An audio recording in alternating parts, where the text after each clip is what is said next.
I remember having to pick up a player by the name of Kareem Garcia, who ended up playing for the Yankees and was involved in that infamous bullpen brawl with the Red Sox that one year at Fenway, where he hopped over the bullpen fence and started duking it out with one of the bullpen players in the Red Sox. Well, he got traded to our team, and I had to go pick him up at the airport, and I had this 86 Buick Century that I was driving. Hey, Brian, welcome to the Business Line Podcast. How you doing, bud? I'm good. Hey, thanks for having me.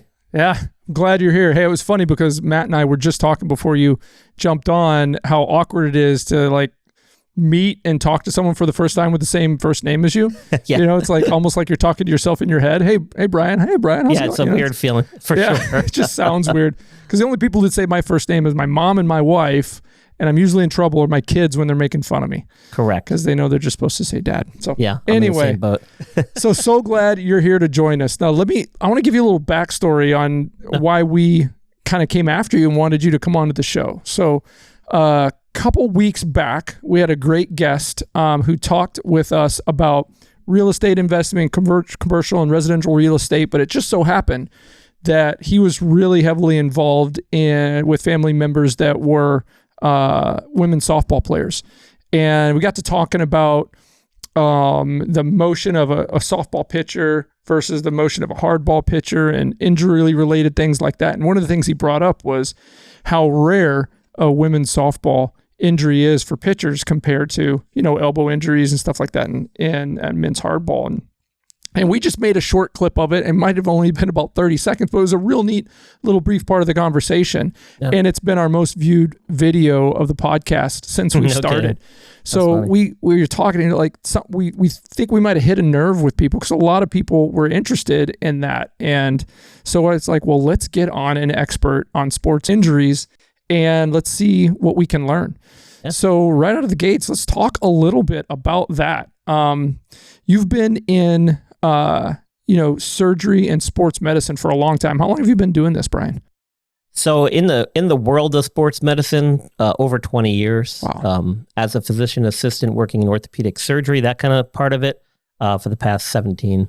Wow. How did you get into it? Tell me about the story leading up to becoming a PA in sports medicine. Yeah, I mean, like most other people growing up, was an avid athlete, played multiple sports year-round at a fairly competitive level. I wouldn't say that I was elite by any means, but certainly, played competitive year-round at different sports. Yeah. And, had a love and passion for it and wanted to somehow be able to blend my love of sport with some type of healthcare field. And the reason for that was when, growing up, my father was a volunteer fireman and was very actively involved in that. And so I got to kind of see how the EMS crew worked. Yeah. How the emergency response system kind of worked and got to see the paramedics doing their stuff and the firemen kind of interacting with people in desperate need during accidents and whatnot. And so while the fire department wasn't something that kind of sparked my interest, the actual healthcare and kind of being there to help people in need did. And so I was able to kind of find the athletic training career as my way to kind of kick the gate open. And from there, it just kind of snowballed into becoming a PA, years later. But the two careers kind of go hand in hand. And I think being an athletic trainer really allowed me to excel as a PA in orthopedics and sports medicine because it's a great foundation and it really opened a lot of doors for me later on in my career. Oh, yeah. I mean, my introduction to first responders and emergency services was a football injury in high school. Took a helmet to the collarbone and broke that sucker in half, and I got to ride in my first ambulance. It was awesome. There you go. There you go. Yeah, that's usually, and unfortunately, that's how it happens for a lot of people. Yeah, for sure. So you've been doing this a long time. You've seen a lot of different types of injuries. Let's say younger age injuries. What's the most common injury for young athletes? So that's changed over the years, believe it or not. Back in the day when my career first started, which, wasn't that long ago in the grand scheme of things, you'd see a lot more of the acute type of injuries, the wrist fractures, ankle breaks, sprains, that kind of stuff.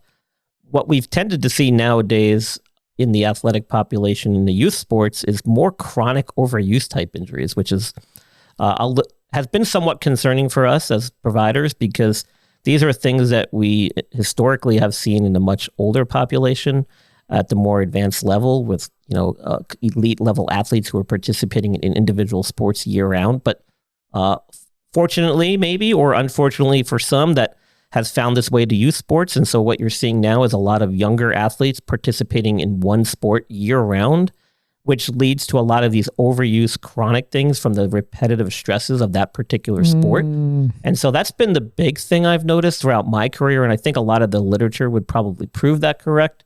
And a lot of my colleagues would probably agree that we're seeing a lot of these more overuse things, tendinitises, epicondylitis in younger athletes who don't have their growth plates fused. You're seeing a lot more Tommy John surgeries, like you mentioned earlier in baseball, with a lot of younger baseball pitchers and players. So things like that. So you mentioned the one epicondyl. I'm going to mess that up. What is that? Because I haven't heard of that. So it's basically just inflammation of the bone where a lot of the ligaments or muscle tendons attach. And in growing athletes, their growth plates have infused. And so you'll see a lot of that oftentimes with overuse type stuff. Now, this is what I love about having you on is because you can reference and you've read the literature, you've done the work, you've seen the numbers. Me, it's just conjecture and what I've experienced over the years, third party, outside looking in, what I experienced when I played when I was young. But what I've noticed over the last 20 years or so, being involved with certain organizations and being able to see youth getting involved in school at a younger and younger age, even before that's even available in school, is there's these there'll be like clubs, let's say like basketball or baseball, or where kids have their school sport or their local community sport, like a baseball league, little league program.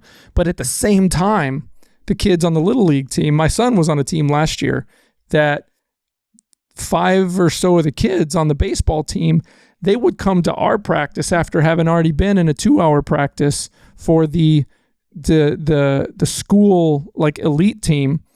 And that there was a lot of wear and tear and things going on there. And they had been practicing for months. And like you said, like year round. And the earlier, I could see how that when you're getting started earlier, but while you're still developing, that you're going to have those injuries that you might not have normally had back in the day when, like, I didn't start playing football until I was in 8th grade. Yeah. And some kids are starting when they're 4 or 5. Yeah. So, yeah, there's a big misconception, and maybe this is more so among parents, where in order to become elite or make it to that next level, you have to specialize and focus in on one sport, one activity. And that couldn't be further from the truth. In fact, I like reading Malcolm Gladwell's books. Oh, yeah. I'm sure you have too, and a lot of people David have. Goliath, Tipping Point is a classic example I always use.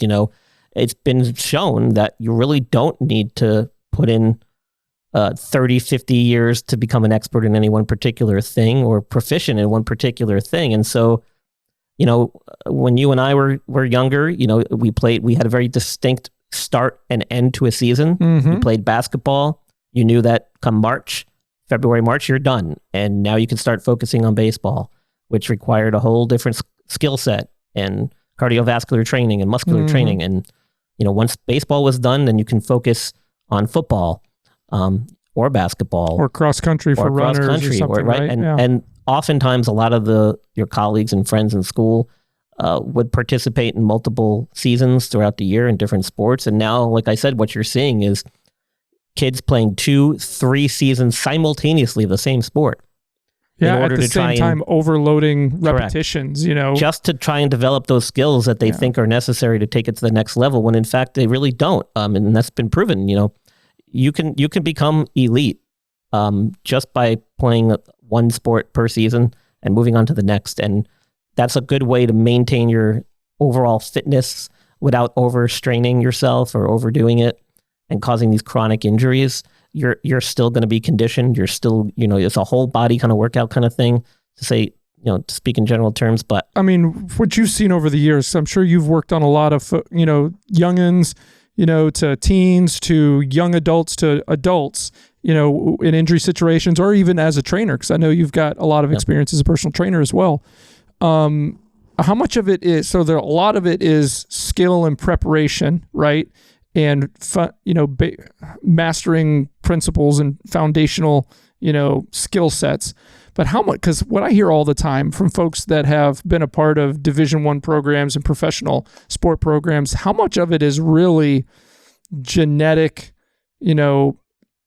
just next level genetics, in that you've got your body can take more of that wear and tear before it starts to break down. You've got just denser bone structure, and you're larger in some sports where that's advantageous, or you got faster, muscle response and those kind of things. How much of it is that? Because you have a great skill set and never make a pro team. I mean, I don't know if we'll ever really know just how much that factors in, but what we do know is that you can offset some of those gaps between those people who maybe have some genetic code that kind of locks them in much easier than somebody else. I mean, obviously there are some things you cannot change, like your height, your weight, some of your physical makeup. But we know that through training, through exercise, through developmental skill sets, and nutrition and all that stuff, we know that you can certainly make significant gains and progress and try to narrow that gap between your peers and your competitors. So, I don't think we'll ever really know just how much that genetic factor plays into it. We do know that certain elite level athletes at the professional or Hall of Fame mark do have certain characteristics and genetic kind of things that they all have in common when it comes to like fast twitch muscle fibers and things like that. But I don't know if we ever really know just how much that plays into the success and achievement of those individuals. Okay, here's something, and this, I don't know if this is controversial or not, but I was watching a really good documentary the other day. I was doing some work around my house, and I had the TV going as I was working on the house, and I was on Amazon Prime. It's a documentary about Giannis from the Bucks, and kind of his story as he came over from his family from Nigeria, and he came over from Greece, and all this. I don't know if you've seen it. Have you seen this? Not yet. It's pretty good. It's worth watching. It was pretty good production value. It's a really neat story. In fact, it got a little emotional at the end of it. But anyway, there's a part where before the finals, the season they won the NBA championship, he hurt his knee, and it looked like a legit thing that was going to sideline him for a while. But he was down 6 days. Yeah. And to be down with that type of an injury for 6 days and come back and play at the level, he didn't just come in and play a couple minutes. And no, he came in, started practicing, hard and 100 miles an hour, right? And we'll never know how much of that is, the body's ability to recover, medicine, what all's involved in once you get to the stakes that there are, being in the medical world, what do you see happening that's allowing for such fast recoveries of serious injuries? Well, we have to preface this particular example with the fact that Giannis is a multi-million-dollar professional athlete playing in the NBA. Absolutely. So he has access at his fingertips, access and resources available that most of us do not and never will. But that being said, it's really an even mix of all those things: access to healthcare, access to the proper staff, and individuals who know what they're treating and have experience in treating that particular problem or injury. I mean, joint injuries in particular are, am I wrong? They're known to be very tedious to recover from. Oh, yeah, absolutely. I do remember that injury very specifically because I actually did some injury updates on it during the NBA Finals that year, which I do every year for a couple of different podcasts. And that was a scary looking one. I actually thought it was much more severe than what was reported within the few days later. He got very lucky. So luck certainly had its hand in this as well. Because he had, if I remember correctly, was kind of like a hyperextension type of knee injury.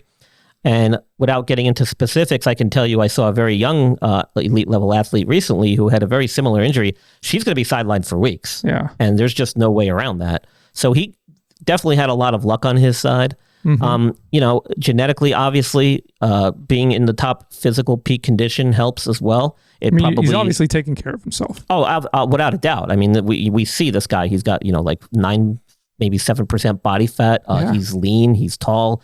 He's super athletic. Yeah. I mean, the guy obviously takes care of himself, and, as he should. Yeah. And my guess is there was some prayer involved there too for those of us who believe in that kind of stuff. But absolutely. So what's available from a healthcare standpoint to help out with that we might not be familiar with? He's got access to all the most advanced treatments, whether you're talking about things that are more conventional, like anti-inflammatory medications, modalities such as that physical therapists use, imaging studies like MRI facilities and access to them immediately, X-ray machines in stadium right there on the spot, along with his orthopedic surgeons and sports medicine team who are courtside at every game, who can assess him and get a diagnosis almost immediately. You're talking about different, mentioned therapeutic techniques, lasers, treatments. I thought they called in Mr. Miyagi and did the thing from Karate Kid where they they might have done that too. I mean, they probably got a Mr. Miyagi sitting up in the stands at the beck and call, you name it. They've got it all right there, ready to go whenever needed. And people will drop everything at the drop of a hat, to be able to service them and give them the treatment they need, where you won't see that anywhere else. But it also gives them that access, not just at the time of the injury, but throughout the recovery process and healing process. So they're literally getting this treatment right from basically moment zero all the way through until their full recovery. And if you think that they weren't getting treatments or he wasn't being assessed every day after the games and stuff and before, I mean, of course he was. And so they were keeping a very close eye on him.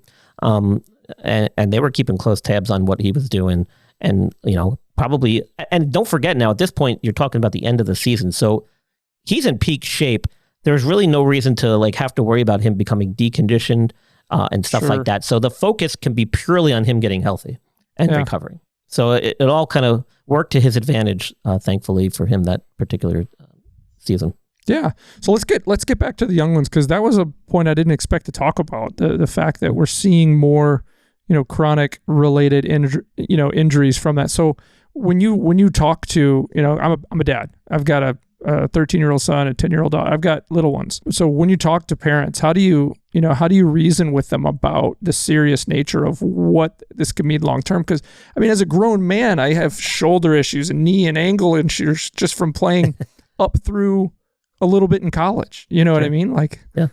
Yeah. So, I always try to make a point of our conversation, an emphasis of our conversation on long-term objectives, long-term goals when it comes to not just your athletic career, but also your personal career. What do you want to do if tomorrow there is no sport for you to play? What are your aspirations growing up? Do you have career goals, objectives, things you dream about doing that don't include athletics? And always keep that in the back of your mind, but focusing on the current situation athletically, what is the main objective here? Yeah. Is there a particular game or tournament or match that's really, really important to you that kind of supersedes everything else that's happening right now or, down the road? And let's make that the focus and maybe the end result or goal that we're shooting for. And that might mean stepping back a little bit right now in the immediate time to allow yourself to heal and recover so that come that particular event, you're tip-top, as close to 100% as you're going to be ready to go. And so that conversation doesn't just happen with the youth, it happens with the parents, because the parents obviously are very involved, and a lot of times they're there as not just cheerleaders, but sometimes motivators and participants as well. So they need to be actively involved in that conversation. And so I'm not just speaking to the athlete, I'm speaking to the parents or whoever's in the room at that particular visit. And, and that's really the substance of our discussion. And the other thing that really is a big focus of mine too, is not forgetting to incorporate some other type of cross-training activities during your downtime or your off time in preparation for your sport. Don't just focus on running on the road or track every single day for days and days and days on end. You have to somehow incorporate some other type of low impact training, resistance training, some other type of cardiovascular training. And I always encourage them, if you have another sport that you're interested in or other activities that you like to do that's going to help build up strength, stamina, endurance, then do it and make it a part of your training routine. You don't have to do everything competitively, but you should incorporate that stuff as part of your overall health and fitness. And that will go a long way in preventing these injuries from recurring. when working with the parents, that are concerned about their kids and, injuries that happen, what do you find is the most difficult situation you come across? Some parents are just way too involved in living vicariously through their children, and so that's maybe not just a cliche we hear about. It's true. Not just a cliche, unfortunately. In fact, some parents may have been very highly skilled at that particular sport that their children are now playing in, and maybe their aspirations were never fully met, and so they're trying to kind of live through their kids and see things in their children that maybe others know are not there. And so they have these kind of delusions of grandeur where they think every time their kid steps onto the field, they're the best one there, and there's no reason why they can't excel and be the best of the best or the cream of the crop. And I hate to break it to parents, but oftentimes that's not true. In fact, more times than not, it's not true. So, just that's probably the hardest thing about dealing with the youth athletics in my line of work is trying to help kind of keep everybody based in reality here and not getting too far ahead of themselves. Right. I can see that being tough. And it's not like, maybe it happens, if you're in a situation where you're on the playing field directly responding to something happening or something. But when you're in you're in your environment, or you're in like the training facility, or you're in a visit room, maybe having a follow-up on a surgery or having a pre-op kind of conversation. How do you find out that that's a mentality that's existing, and how do you address that? I mean, the nice thing about being in that environment is you really don't have those external distractions going on around you. Yeah. You're not on the sideline. There's not as much adrenaline happening right now. Exactly. They know that they're not at that moment getting ready to compete, or don't have any of those, influences around them at the moment. Yeah. So you're able to kind of narrow their focus and their field of vision a little bit, and and really be able to speak directly to them, which really helps. So, I think that's really the key. Cool. So how about when athletes are a little bit more advanced in their progress, have you run into, I'm sure you have, this might be a really stupid question, but tell me about a time where you've run in, or maybe multiple times, and how you, because if I put myself in your situation, one of the hardest things I think I would have to do would be to tell a young athlete that it's time to give it up. Because if something like this happens again, there could be something serious, or an injury that has been treated or surgically, that it's done. I mean, I tore my ACL when I was in my 20s, and I'm like, Doc, can I play football again? And he's like, yeah, you can play, but I'll see you again. And I'm like, okay, I'm done. Because I was working full time. I was just semi-pro, goofing around, and I was still young enough to whatever. But I was like, okay, I got to worry about insurance, and I'm probably gonna have kids someday, and I want to be able to walk, and okay, I'm done. Yeah. There was no tears shed, but like a young athlete who's still spending hours and hours every day, and they see their heroes on TV, and I've been fortunate enough in my career that I haven't had to have many of those discussions, knock on wood. Mm-hmm. But I can speak to that point as an athlete who basically lost everything to injury. You had myself. That happen? Oh yeah. Okay. Okay. I had a pretty serious knee injury in college my freshman year. Blew my knee out pretty bad skiing. Skiing. Yeah, and that'll do it to just about anybody, unfortunately, unless you've done it before. And I hadn't, and that was my first time up there doing it. Yeah. And where'd you go to school at? Well, so at the time I had started at a small school in Vermont. Okay. I was there for a very short period of time. You're in Vermont in the winter. There's really not much else to do but hit the slopes. And probably should have started out with snowboarding, which I'm very adept at. But did you do lessons, like a short lesson to learn, or did you just get to the top? So I went with a close friend. He's like, dude, you're so athletic, you'll be fine. You'll pick it up. Probably the worst mistake we ever made. And take that hour lesson. It's worth it. Anybody who wants to start skiing, take the hour lesson. Always take a lesson. I always encourage everybody to do that, whether it be snowboarding or skiing. And now I will never tell somebody to just jump right up there, including my own family and friends. But the funny thing is, like, I've snowboarded, and I've been doing that now for the past 15. I mean, I didn't even pick that up until I was almost 30.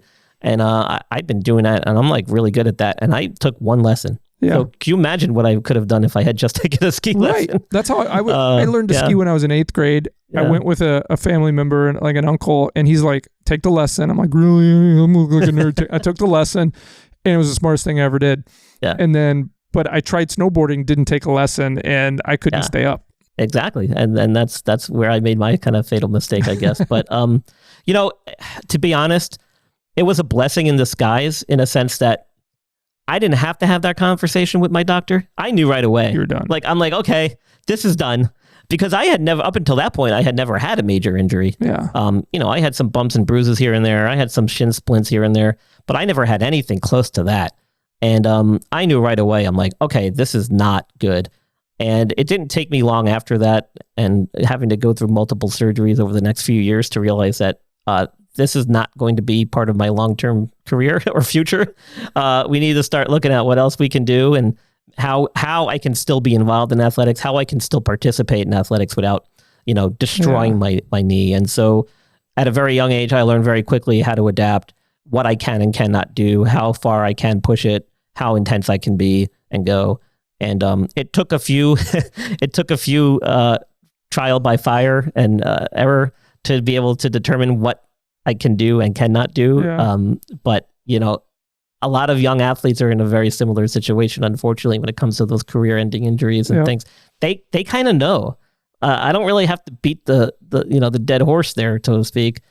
They kind of figure it out pretty quick. I mean, a lot of these kids are smart, and they've also never had these major injuries before. So when they do get one, they realize pretty quickly how serious it is. And you know, when you start talking about things that require surgical treatment and stuff like that, a lot of times that'll kind of supersede any desire or, you know, need to play and get back on the field quickly, as they're just looking to like make sure they're healthy and good to go. Yeah.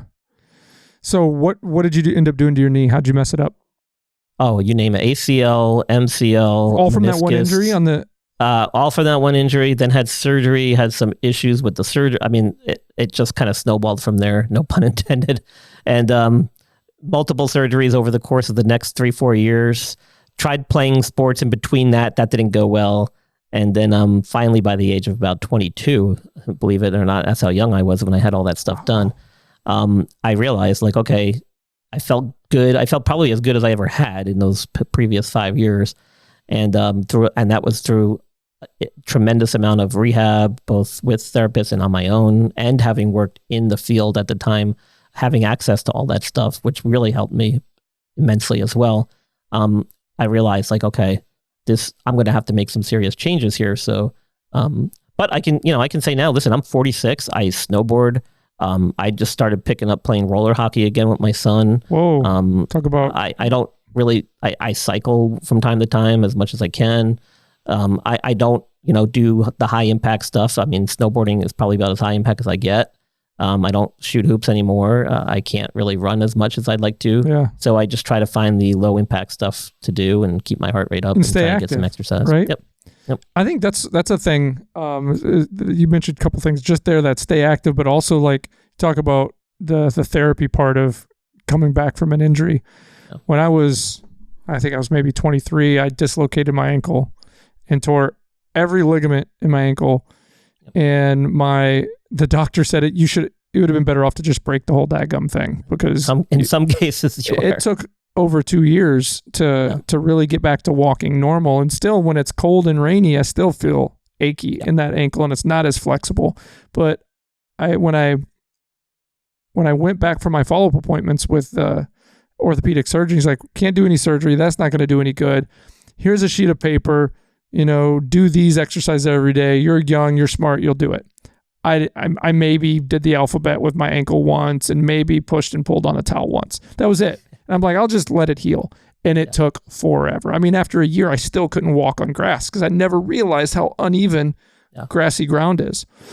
So, but fast forward, when I tore up my knee, it was an ACL, the partial MCL, but the ACL surgery, I did the cadaver surgery where they tied together and stuff.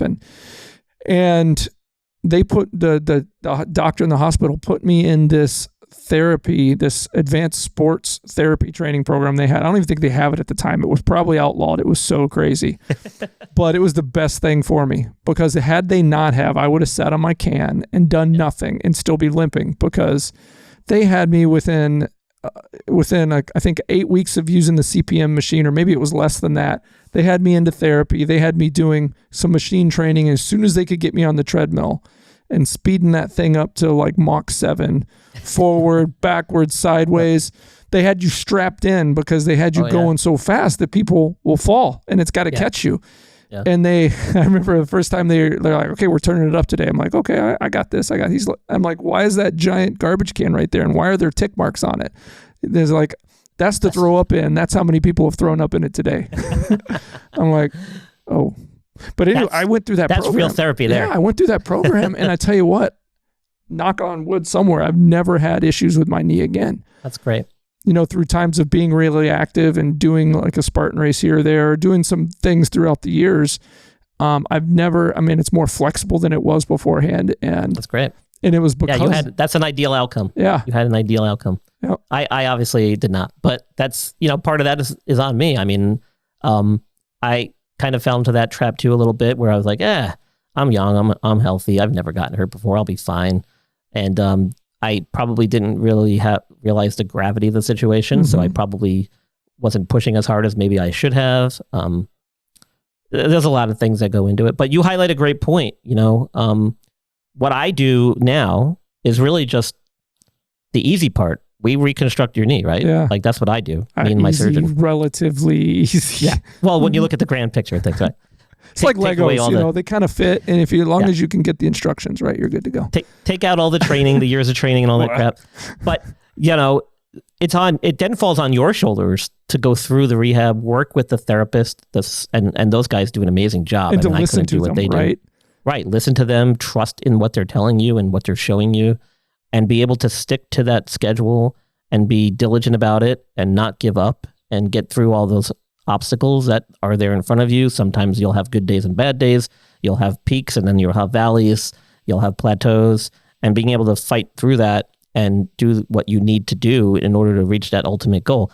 I mean, that's the most important thing. And you kind of just highlighted that. I mean, we're reconstructing your knee, but for us, it really just ends there. The rest really goes on you, your therapist, and your motivation and your drive to get past this. And there's some major pain in therapy. And I think a lot of the times, like my wife will be the first one to tell you, I do not have a high threshold for pain. Like I whine pretty easily, but I do have the ability to push through it, especially if someone's pushing on me and poking at me, or making fun of me.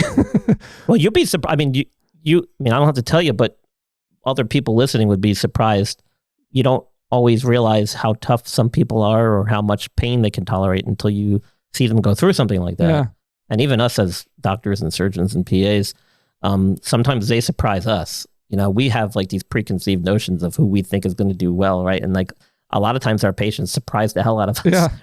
And we can look at each other and be like, I didn't think they were going to do that. And look at them go, and so you never really know until you're faced up against that challenge, how they're going to kind of pull, turn things around. So, and it applies a lot of places, in life in general, it's a lot of us too quick to stop once we feel the pain of, life in general. Like you got a little pain. If you can get just to the other side of it, you're going to be okay for the most part, I think. Yeah. The old adage, no pain, no gain, to some extent is true, right? I mean, like, nothing comes easy in life, and you're going to have to sometimes endure some of that pain and, push through it. There is a big difference in the medicine world, though, between post-operative pain and pain from trauma. Yeah, but sure. Most people realize the difference right away. For sure. Like, I'm not going to dog on her or anything, but my wife just had hip surgery before Thanksgiving last year, and she's kind of going through the process and the healing and the therapy and stuff like that. And, she meets up with her doctor, and her doctor's like, we both want to be further along than this, but stay the course. And that's really tough for her and stressful because it doesn't feel like it's healing fast enough.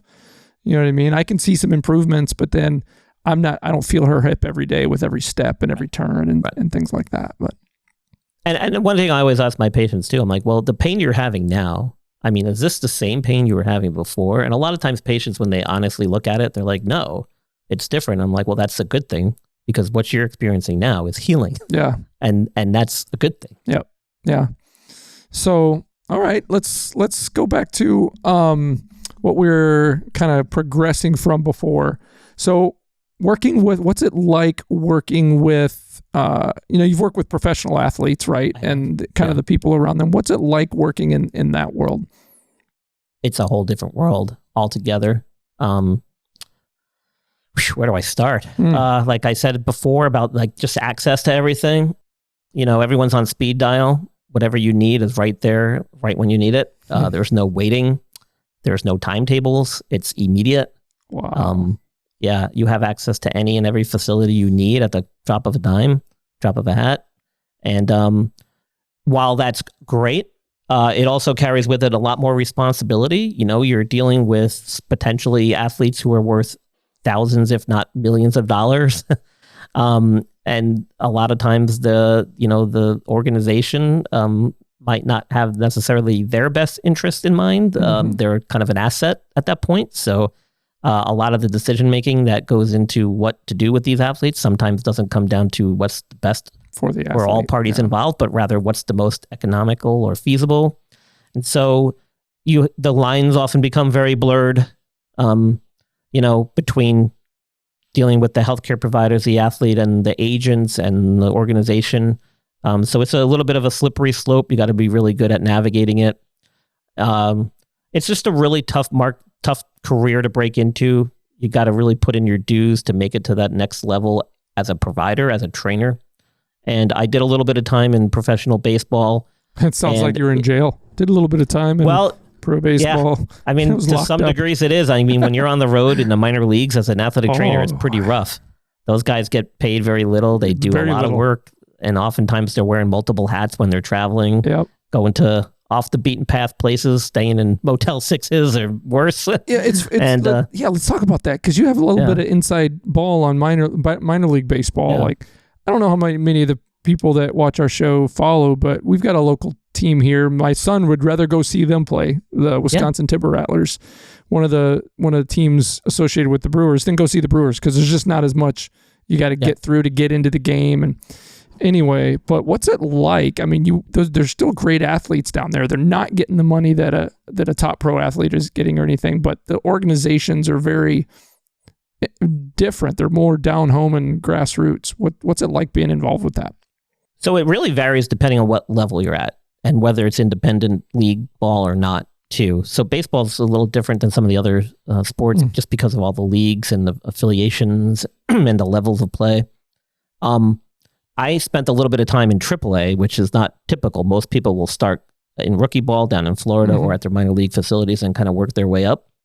I had an opportunity to jump on board as an assistant and an intern when I was in college, and I had already passed my certification, and I was able to basically latch on to a trainer with the Orioles, within the Orioles organization, with the Rochester Red Wings up in upstate New York. And it just happened to work out great for me as far as timing, because the head athletic trainer there had been a longtime Milwaukee Brewers trainer and had been basically kind of just putting in his time so he could qualify for his Major League Baseball pension. And as a result, he was kind of toward the tail end of his career. He had been in the major leagues for years. He was kind of like, I'm past this. I'm done with this. Like, I just want to get this done and get out of here, kind of thing. Yeah.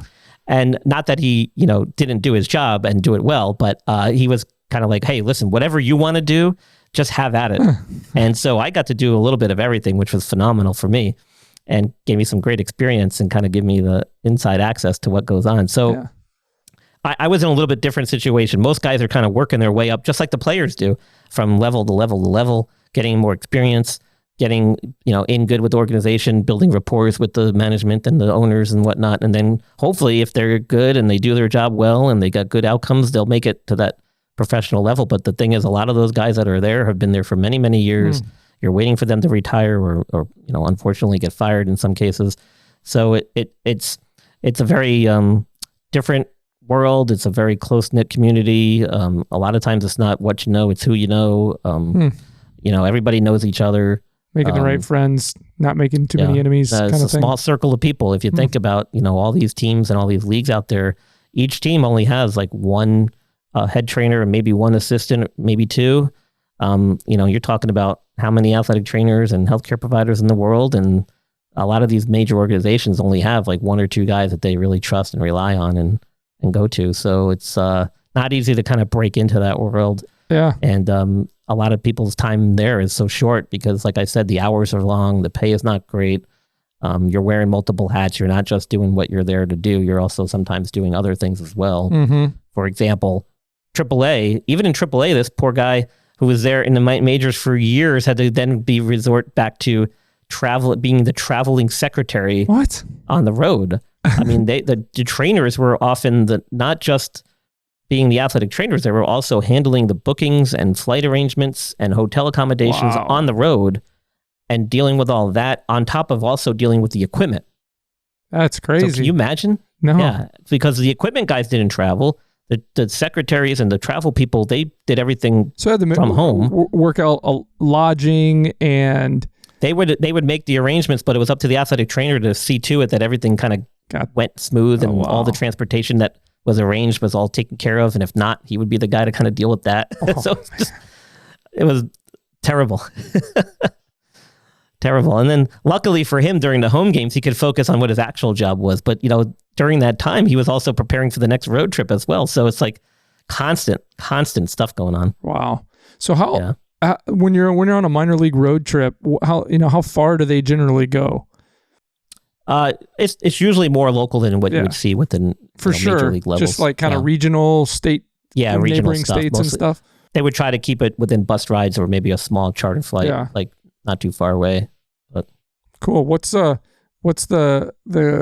craziest minor league story you experience without incriminating anybody? You can protect names, I suppose. Well, so that particular year that I worked there, we had a couple of weird promotional events. So when were you there? In 2001. 2001. So okay. Yeah, and which was awesome because we got to we hosted the AAA All-Star game that year. Okay. And so as the host team, we were allowed to be so there was you have the Pacific Coast League, the PCL, and then you have the the Independent League or whatever it was. I forget, the IRL or something.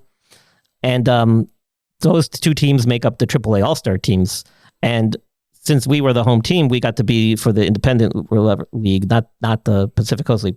So make a long story short, we hosted the game. So we were the home staff. Okay. So we were in the locker room. We took care of the guys beforehand. So I got to meet some of the Major League Baseball players. I saw Alfonso Soriano when he was in AAA that year. I didn't even know who else was there. Who they're going to be when they become you don't know who these guys are, right? Like maybe if you're a fan of that team, you might know who their prospects are, but you don't really know much more than that.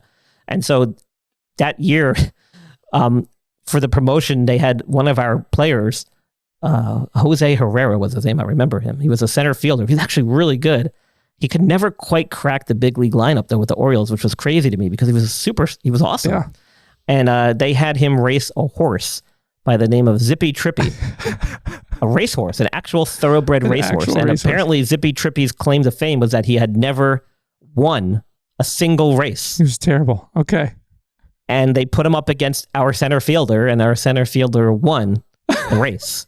And that was a big promotional event they had. The funny thing was, we were talking to all the horse trainers and stuff, and they're like, oh yeah, the horse is never going to win. Because apparently it takes a thoroughbred like 40, 50 yards to get up to like full speed. Yeah. Yeah, whereas a human can like within the first 10 yards, they're running max. And I think Jose Herrera had like a 40, so he was going to win no matter what. Yeah. That's funny. You got to race. And that was just one example.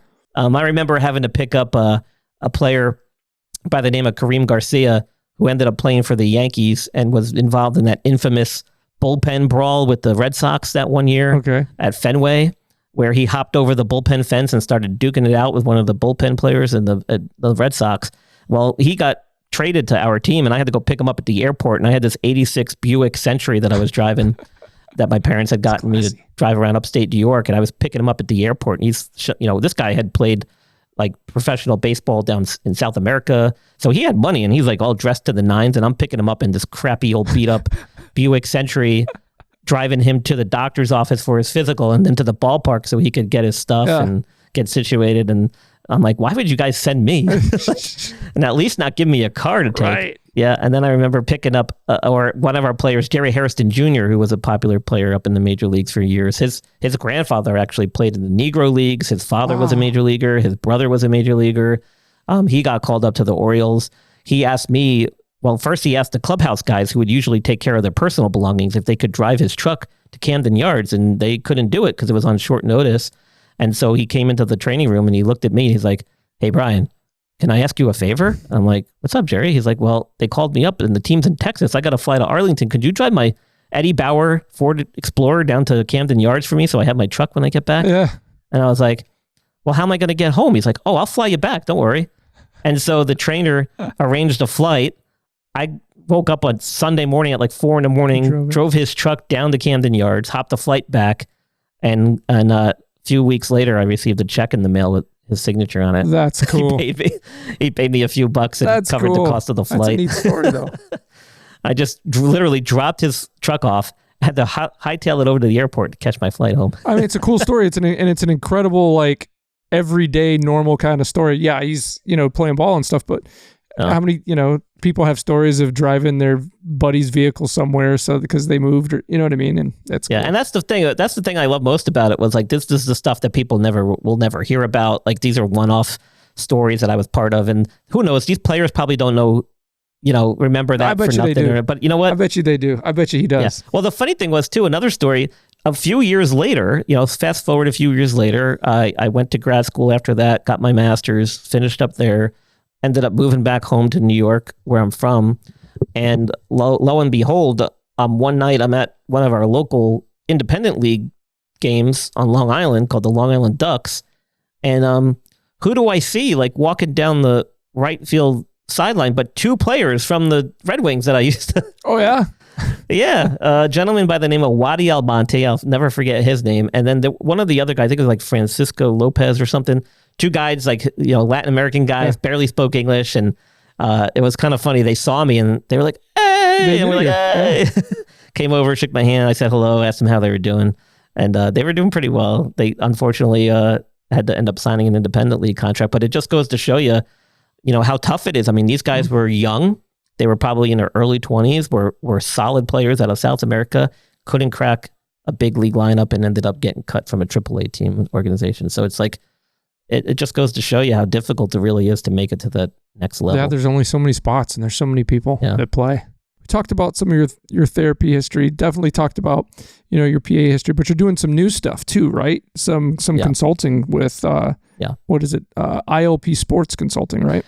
Yeah, so that kind of grew out of the podcast. It's called ILP Sports Consultants, ILP being the Injured List podcast, which is what my podcast is. It just kind of grew out of that. And basically, I'm just kind of putting myself out there, offering my services to elite level athletes who might be dealing with an injury and don't know where to go, who to see. Maybe they're not sure they're doing the right thing or heading in the right direction and they need some help. Yeah. Offering my services as available for hire to, help people kind of navigate the healthcare system, navigate the world of sports medicine and get on their path to recovery and back to their sport. How's that going? It's slow, but with any startup, it's kind of slow. But I'm definitely getting my name out there. Been doing some stuff with some groups that are very in with the world of the NFL, just because that's kind of like more of a need there, I think. Yeah. And so did some stuff this year with the NFL, with the Super Bowl, sponsored some events and got on some talk shows there to kind of promote myself in the consulting business, and hoping to get to the combine next year. Oh yeah. Yeah. So how do you end up getting there? I mean, do you have to? Well, that's the thing. It's hard. You got to know people. You got to be invited. You got to be in the media or the press. I'm hoping maybe to get in with some agents who maybe might want to take me there. And the reason I want to do that is because the combine is a huge sports medicine thing. In fact, when the combine was first started back in the 70s and 80s, I have a podcast episode on this. If you're interested, you guys should definitely check it out. I interviewed Ken Crippen, who's like a sports historian, but more specifically an NFL historian. We talked all about the history of the combine. And basically, it started out as a need for teams and organizations to be able to get their hands on players, evaluate them, look at their medical histories, do physicals, because they weren't sure what they were getting when they were signing or drafting these guys. So it was a different world in the 70s, right? Yep, exactly. And, kind of grew from there, but it's still a very big part of the combine. Aside from all the stuff you see on TV, that's all the stuff that kind of goes on behind closed doors. But the sports medicine community use it as a big research kind of seminar and do a lot of conferences and case reports with a lot of the different sports medicine doctors who work with these different organizations. So for me to get there would be phenomenal. it would be a really learning experience, but also just cool to kind of get my name out there and stuff too. Interesting. Yeah, I never knew that was kind of happening in the background there. You just kind of see the glitz and the glamour of the athletes performing at the combine and everything, all the predictions and the talking heads talking about it, not necessarily all the healthcare experts and professionals that are there to make sure, they do proper evaluation and so on and so forth. But then there's a whole nother ring of people like you talked about that want to kind of be involved with those health professionals, right? From a I don't really care so much to watch guys bench or jump or like run the 40. I just want to be there to see, hey, what's going on with this guy's physical, or what are some of these? I heard about this injury, during the season. How did it turn out? What did they do to treat this guy? Because that's where a lot of the healthcare professionals get together and talk about some of the concussion stories and concussion injuries and all the trends that they see with the injuries in the NFL the season before. So it's a great way to kind of get in depth with what the NFL is going through when it comes to their injury management and why they make some of the decisions they do. So what are your thoughts on, or what's the industry's thoughts on, the college seniors that sit out the combine because they're trying to avoid an injury happening there, or maybe they're not quite recovered and they don't want to show, below their full potential? Yeah, so that actually became an issue this year with Caleb. Is it Caleb Williams, the guy coming out of USC? Yeah, the quarterback who basically declined doing anything at the draft. He didn't want to share his medical information. He didn't want to do anything. He's like, I'm going to be number 1, number 2. Like, there's no need for me to do this. But, I can understand both sides of the coin. I mean, I can understand not wanting to do that or feeling the need that you don't have to, especially if your history proves that you've never had anything major happen to you, that you've been in good health, that there's no question marks surrounding anything. On the flip side of that, there's plenty of players that potentially could be really high draft picks that potentially could sign millions of dollars worth of contract money that might have an injury history that these guys should know about. I mean, you don't buy a new car or used car without first taking it for a test drive or, looking under the hood. I mean, I don't like to compare players like that, but to some degree that's true. And it is a business as much as it is a sport. And there's a lot of money being tossed around. So, I can understand the teams wanting to be able to do this. I think there is a need. I think they're trying to, because of some of this stuff that's happened, they're trying to streamline things and try to make it less about individual teams pulling guys out to do their own physicals and maybe having one central kind of in-house physicians or groups of medical providers do the stuff and then dispersing it to every team and keeping it kind of equal across the board so that not any one team has an advantage or gets to see stuff that the other teams don't. That's been an issue I know over the years where some teams have been able to get different information that other teams couldn't. So I think they're trying to do something where they can not let that happen and kind of keep everything fair. Yeah. So that if you have a situation where Caleb Williams just declines, then that means nobody gets to do it, right? But if he says, hey, listen, I'm going to go meet with the Bears tomorrow, I'm going to let them do their thing, but then doesn't do it at the combine, that's not fair. So I think they're trying to work on preventing stuff like that from happening. Right. Yeah. I mean, it's, they're at this point, they're at that cusp of, being a paid professional athlete. I mean, it's their call at that point, right? Yeah. So here's another topic. How about high school seniors that are just starting to decide to, have you heard about this? They're deciding to sit out their senior year if they've already committed to a college or university, and to avoid injury, they're choosing to sit out that senior year. Have you seen this? I haven't. I don't get it. What's probably happening is they're kind of just following suit with who they idol. Yeah. Their idols and like the professional guys doing it. So Matt, our producer, he's got a clip. He's going to show here real quick. I haven't seen this yet. He told me about it. I wanted to get your kind of response to your thought. This is Georgia's coach, Kirby. Yeah.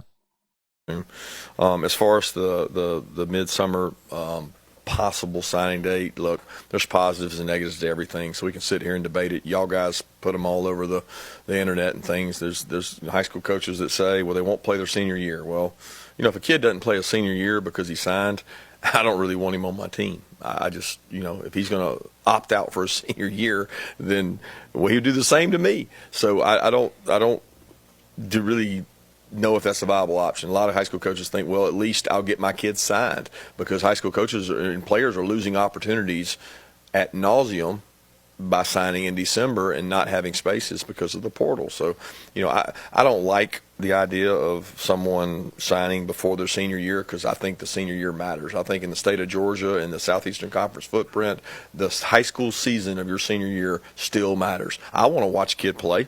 I mean, any NFL teams that want guys to skip their fourth year and not evaluate them, or skip their third year that they'll be draft eligible and not evaluate them. I prefer to have them play and grow, and I think it's good for the game. So I'm kind of indifferent, and if that goes that way, then we'll adjust to it and do the best we can with it. Yeah, I totally agree with everything he said. I mean, it doesn't make sense to me. I mean, physically, they're still maturing. Emotionally, mentally, they're still developing. Why? What are you afraid of? Like, you haven't peaked athletically in most sports until you're well into your 20s. And runners in particular, like marathon runners, some of those guys don't even peak until their 30s. So why would you think you're at more risk of getting injured your senior year of high school than you might be if you sat out a year and then played as a freshman? In fact, I think the injury risk actually goes up, because now you've missed an entire season of football where you're not playing at game speed, which is much, much different than anything you can do, reproduce in a practice setting. So to me, it doesn't really make much sense. I think, but here's the problem, dude, is like all of this is connected, right? You have the NIL, you have the portal, transfer portal, you have all these lucrative contracts being signed into pros and in college with NIL deals, and it all is just getting intertwined together. You have social media hyping people up when they probably shouldn't be hyped up. And competing for a younger and younger kind of commitment, right? Yeah. It's just insane, and it's all just kind of weaving a web into all the different areas of sport and athletics, and it's just creating a god-awful mess. And I agree with you. I agree with Coach Kirby, having played. I agree, but what do you say to the devil's advocate or the other side that's saying like, hey, football is an extremely dangerous sport. If I go out there and play another 9 or 10 game senior, high school season or more, if they're going through playoffs, there's a good chance that I'm going to take, my son's going to take some big hits, or I'm going to take some big hits, and I could get knocked out, and I could get some more concussions, and I could do this, and I can do that. When if they've already said they're going to take me anyway, and maybe all I just got to do is, stay in good shape and hit the gym. Like, what do you do there? I mean, I'd say like, okay, well, prove it. Prove that you're at a greater risk for getting injured, number one. And if you can't prove it, well, then that's on you. That's your prerogative. Yeah. It's not something I would ever tell anybody they should do. But I mean, some of these, you're not going to always be able to talk people out of it either. Yeah. So if that's the decision you've made, then be prepared for the consequences that you potentially might face. So if you don't perform, let's say, coming off that season as a freshman, signed to that scholarship, and people are going to turn around and be like, well, you didn't play your senior year. Look at what you did to yourself. You could have come in better shape. You could have come in better prepared. There's a chance of getting hurt that senior year. There's a high chance of getting hurt in every football game, right? Every football game. Every time you step on that field, every time you put those pads on. But when you skip a season and you go to a higher level where the game's twice as fast, and you're now a freshman playing with bigger people, even if you sit out your first year going through those practices and those 3-a-days. I don't know how you can't really simulate seasonal games. You know what I mean? You can't simulate that. And that's what goes back to what I said before. You cannot, no matter how hard you try, simulate a game speed conditions, game speed atmosphere as a freshman in college at a top tier school. You can do it in basketball. BCS school. You can do it in let's say a running sport like a track. You can line up next to somebody, shoot off a gun, and run as hard as you can. It's like I would even argue you couldn't even do that. You're taking all the adrenaline, all the atmosphere out of it, and the psychological part of it. Like you're removing all that, and you're putting yourself in a very sterile environment when you're practicing and you're training. You can't reproduce 50,000 people in the crowd unless you're standing in front of 50,000 people who are hyping you up, making you a little nervous. And all that plays into it. Yep, you're right. It absolutely does. you perform differently with all those things happening. There's a lot of factors, external, internal. I mean, you can't reproduce that. Cool. Well, how about we never really got to talk too much about the sports related injury in women's softball. Do you see any injuries around that throwing motion that women have in softball fast pitch? No, and there's a reason for that. It's purely mechanical and anatomical. Our arms were not meant to throw a ball 100 miles an hour overhand. Yeah. Their shoulders, our elbows weren't designed to do that. So when you're throwing a pitch underhand, like the girls are playing softball, at a high velocity. I mean, they're skilled. Let's not beat around the bush. Oh no, I'm not taking it. Yeah, believe me, I'm not taking anything away from them. I could not probably step in the box right now and touch any of those girls' pitches at those top tier schools, or even probably in high school. It's such a strange release, and it takes so much timing to figure out. And and don't forget, they're only pitching like 60 feet. It's closer, yeah. Or no, not even 60 feet, right? Is it 60? I forget. It's much closer. Yeah. It's little league dimensions, basically. So, but it's an anatomical thing. Your arm, you're basically reproducing an anatomical movement, an anatomical position of the arm. Rotation of what the shoulder was meant It's to do. That underhand. You're really accelerating from that underhand position. So you're basically just taking your arm as it would hang normally and using your muscles to fire and accelerate at a high velocity of speed. Okay. But when you're doing it reverse with an overhand pitch, you're putting a tremendous amount of torque and high velocity speeds on structures in your elbow and shoulder that aren't designed to handle it in that plane of movement, if that makes sense. Why do we see, I mean, maybe I need a physics person, but or someone that understands, I don't know. Why do we see faster speeds? Is it mainly male and female kind of thing, or is it if you could teach a male to be have as much velocity, as much strength, speed, and accuracy on a fast pitch softball motion, could you see faster speeds on a natural anatomical rotation as opposed to, something as awkward as shoulder to elbow and an overhand throw?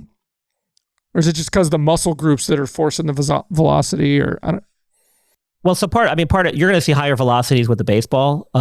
Partly because the ball's smaller, so it travels through the air a little faster. The rotation that they put on it's tighter, which helps it kind of travel through air. You're also using different muscle groups, like you mentioned, with the overhand throw, more powerful groups like your pec, your rotator cuff, your shoulder, your biceps, and then you throw in the male, female, kind of power to weight ratio thing. Pound for pound, females tend to produce more power, but when you talk about a sport where you're having to generate high velocities of limb movement, the males are going to predominantly be able to do that a lot faster. But we've seen some women throw in the 80s, high 80s. Well, and yeah, stuff. of course. Yeah, but I mean, it's kind of all those things kind of molded into one. So do you think if we saw that, like, let's say it was fast pitch, underhand hard ball that women were throwing, do you think the velocities would go up as opposed, I wonder if anybody's ever tested like a baseball? that. If they were throwing a baseball fast pitch as underhand? opposed to softball, which is a stupid name anyway because it's not that's soft. a good question. I would be curious to see how that would play out. I think that'd be cool. You know what I mean? It would be interesting. I mean, you'd have to train it in because there's a different grip to the softball is. And don't forget, this is also we're just talking about the arm, but it's a ground up movement, right? Like it all starts from the feet, your position on the rubber, and how you're pressing. How you transmit those forces from the lower body up through your trunk, your core, down to your hand and wrist, and at ball release. It's what we call the kinetic chain is really important. How that all flows together, and so men tend to be a little bit more powerful in their legs and whatnot, and can kind of generate more of that power from their legs through their core. I don't know if I can prove that in the literature or if science has proven that, but I mean, just from a general kind of standpoint, that's what you're kind of looking at. But, don't forget that the kinetic chain plays a huge role in it. And, you could be the strongest dude up top. You might not throw the ball the fastest, of course. Right. Yeah. If you can't do it efficiently, you're not going to put much velocity on it. Absolutely. So, obviously the most famous injury in fast pitch hardball is Tommy John's. Right? That elbow injury. Yeah. Has it gotten better over the years? Because what I've noticed is it used to be, 20, 30, 40 years ago, those injuries, you were pretty much done. The gas was out of the tank, throwing the ball after that, and you were sunsetted, right? But you see more often they're coming back with some more prowess. What is it? Just technique in the surgery that's happening that's improved, or medicines? That's part of it. Yeah, that's certainly part of it. Guys have gotten better at it. They've done more of them. Okay. They've become more proficient at doing it. The surgeons I'm talking about. That the medical devices that we use to help reconstruct the ligament have gotten better, stronger, more anatomically correct as far as where they place the anchors and the sutures that we use to reconstruct the ligament. Through research and physiologic and cadaver studies, they've learned more, about how the forces act on the ligament itself, which allows them to better reconstruct the new ligament so that it can withstand those forces the second time around and be as strong, if not stronger, because you're using now new, stronger materials to reconstruct the ligament. So there's all those things kind of play into why it's better, why the turnaround's faster, why it's not necessarily the end of someone's career. Right. They've gotten better at it over time and data and understanding. Yeah. Cool. Yeah.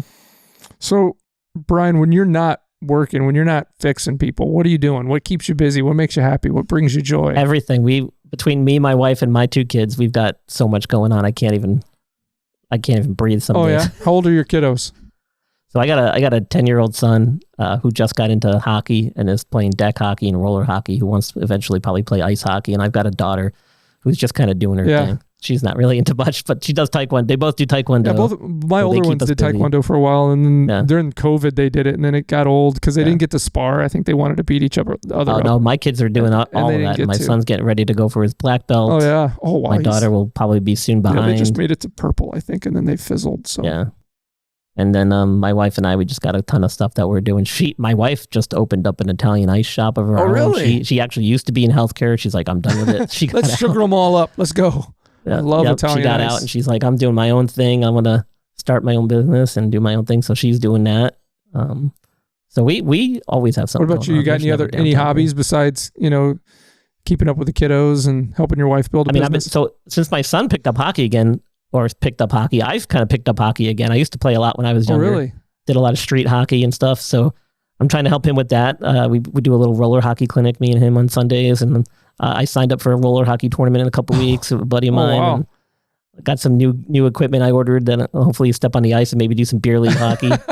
And that doesn't sound like an injury waiting to happen at all. No, it doesn't. It's actually gonna be a lot of fun. I can't wait. I used to cycle a lot more when I had more time. I got to try and get back into that. Obviously try to snowboard in the winter when I can. Although we live in North Carolina now, so I don't really get to do that as much as I'd like. Yeah. But always trying to find something to do. We like to travel when we can. We like to go out and just hang out with the kids. We live in a very family-friendly neighborhood down here with a lot to do, so we're always out. Very cool. Well, I might be out, like our producer, Matt, he's in North Carolina, you are. I might be out in North Carolina probably early to mid-summer. We've got a client out there who's starting up a medical practice. His name's Sean O'Keefe. He's starting a practice called 21 Medical, and that's kind of what my business does. We help people with that are starting practices, help them with things like revenue cycle management and IT and back office kind of stuff. So he'll be right around the time when he needs all of his equipment. So we got to deliver and install, and we're working on his digital marketing and stuff too. So I'll have to visit you guys. And yeah, I'm just north of Charlotte. I'm in Huntersville. Okay, so he's going to be in Pineville or Pineville. Okay, yeah, that's not too far. It's actually where one of the 2 ice rinks in all of Charlotte. Oh, really? Okay. There's one in Pineville and one in Indian Trail. Cool. Yeah.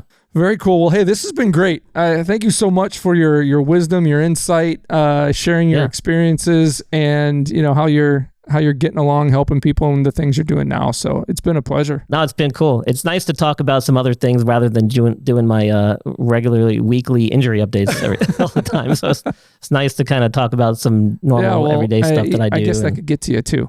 All right, who's hurt now? What'd they do? Yeah. Yep.